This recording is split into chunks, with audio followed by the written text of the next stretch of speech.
touché de revenir dans cette église de Notre-Dame de Jacques-Cartier, ici, entre les quartiers de Saint-Sauveur et de Saint-Roch. J'ai habité jeune ici, jeune adulte, probablement de 18 à 23, 24 ans.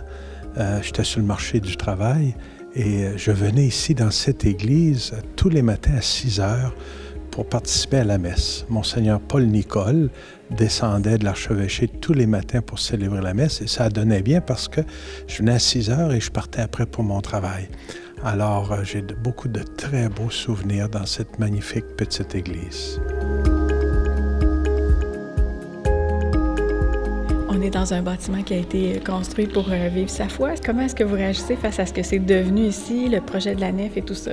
De fait, ça a été construit ici par les congrégationnistes, les gens qui faisaient partie d'une congrégation à la Sainte Vierge et qui venaient faire leur dévotion. C'est devenu une église paroissiale, mais avec le temps, il n'y a pas juste le culte qui se célèbre ici. On prend soin aussi des gens à d'autres niveaux. Avec les églises qu'il y a tout près d'ici, Saint-Sauveur, Saint-Roch, Saint-Malo, il y avait moins besoin de cette église-ci et elle était cédée à des organismes qui s'en servent pour aider les gens de bien des façons. On peut être triste d'une certaine façon de perdre un si beau lieu de culte, mais notre foi, c'est pas juste le culte, c'est aussi prendre soin des gens dans toutes sortes de besoins et de voir des organismes qui s'occupent des itinérants, des gens avec des dépendances, des gens avec toutes sortes de besoins et de voir que ce lieu maintenant sert pour cela, c'est encore pour la communauté et ça prend soin des pauvres. Alors moi, je me réjouis que l'Église a accepté, que les gens du milieu aient accepté aussi de convertir cette Église. C'est un peu un drôle de mot, convertir, mais il sert bien ici pour qu'il serve encore et encore, pendant longtemps, nous l'espérons, pour tous les organismes du milieu.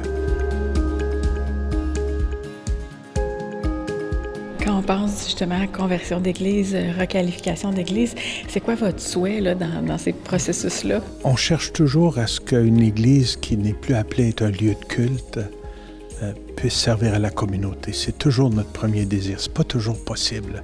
Selon l'état du bâtiment, selon le milieu, que ce soit un milieu rural, milieu urbain, c'est pas toujours possible. Mais quand c'est possible, que ça puisse servir encore longtemps pour les gens, pour les besoins, quels qu'ils soient de la communauté, c'est ça qui est préférable.